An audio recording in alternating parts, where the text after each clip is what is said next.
আজকে জুম্মাবার প্রতি শুক্রবার মুসলমান সমাজ জুম্মাবার পালন করে। আর জুম্মাবার তারা নামাজ শেষে মুর্শিদাবাদ মাওলাতে মূলত হিন্দুদের বাড়ি ঘর লুটপাট করছে। মাদ্রাসার বাচ্চা বাচ্চা ছেলেদের দিয়ে এই দোকানদার বাড়ি ঘর লুটে। পুলিশ তুমি জবাব দাও। পুলিশের উপস্থিতিতে গরিব ধ্বজের অপমান হলো কেন? পুলিশ তুমি জবাব দাও। পুলিশের উপস্থিতিতে গরিব ধ্বজের অপমান হলো কেন? পুলিশ গরিব ধ্বজের অপমানের প্রতিবাদে হিন্দুরাজ রাজপথে জাতিশক্তির হুঁশিয়ার। গরিব ধ্বজের অপমানের প্রতিবাদে পদবরোধ চলছে। গরিব ধ্বজের অপমান হলো কেন? অপরাধ মুখ্যমন্ত্রী জবাব দাও। গরিব ধ্বজের অপমানের প্রতিবাদে হিন্দুরাজ রাজপথে জাতিশক্তির হুঁশিয়ার। পুলিশ প্রশাসনের উপস্থিতিতে গরিব ধ্বজের অপমান হলো কেন? পুলিশ তুমি জবাব দাও। হরিয়ার হিন্দু, হরিয়ার হিন্দু, জয় শ্রীরাম, জয় শ্রীরাম। 786 দেখলেই লাগা।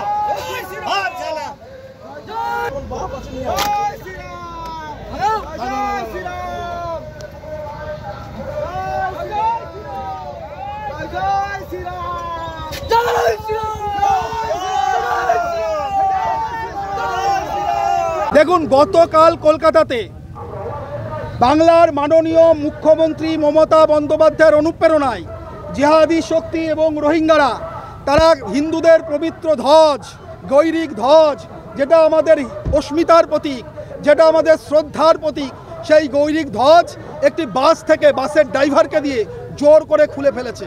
তার প্রতিবাদে, গৈরিক ধ্বজের অপমানের প্রতিবাদে আজকে আমাদের পথ অবরোধ। জুম্মাবার আজকে প্রতি শুক্রবার নামাজের শেষেই মুর্শিদাবাদ, মালদা সহ পশ্চিমবঙ্গের বিভিন্ন জেলায় হিন্দুদের বাড়িঘর লুটপাট করা হচ্ছে, দোকান লুটপাট করা হচ্ছে, বাড়িঘর পুড়িয়ে দেওয়া হচ্ছে, ভেঙে ফেলা হচ্ছে। তার প্রতিবাদে হিন্দুদের পশ্চিমবাংলায় সুরক্ষা দিতে হবে, পশ্চিম বাংলাকে পশ্চিম বাংলাদেশ বানানো যাবে না। তার প্রতিবাদে আজকে আমাদের রাস্তা অবরোধ, জাতীয় সড়ক অবরোধ। হুমায়ুন কবির তো হুমকি দিচ্ছে। হুমায়ুন কবির তো মুর্শিদাবাদের মাল, উনি তো মুর্শিদাবাদে বসে বসে হুমকি দিচ্ছেন। আমরা বলতে চাই, হুমায়ুন কবির যদি মনে করে থাকেন যে ভাগীরথীর গঙ্গা বা ভাগীরথী শুধু মুর্শিদাবাদে আছে, তাহলে উনি ভুল করছেন, মূর্খের স্বর্গে বাস করছেন। ভাগীরথী নদিয়াতেও রয়েছে। আমরা নদিয়ার সন্তান, শ্রী চৈতন্য মহাপ্রভুর ঘরের সন্তান, প্রভু অদ্বৈতাচার্যের ঘরের সন্তান। কিভাবে হুমায়ুন কবিরদের শায়েস্তা করতে হয় সেটা আমরা জানি। একটা হিন্দুর ওপর আক্রমণ করলে হুমায়ুন কবিরের গাড়ির চাকা নদিয়া, শান্তিপুর, রানাঘাটের ওপর দিয়ে যাবে না, যাবে না, যাবে না। বাইরন বিশ্বাস তো এখানে এসেছিলেন, তিনি একজন বাইরন বিশ্বাস তৃণমূলের কুলাঙ্গার, কংগ্রেস থেকে দাঁড়িয়ে তৃণমূলে গেছিলেন। ও এসে শান্তিপুরে মদ্যপ অবস্থায় আমাদের সাংবাদিক বন্ধুদের ওপর আক্রমণ করে এবং সাধারণ মানুষের ওপর আক্রমণ করে মোবাইল ছিনিয়ে নিয়ে চলে যায়।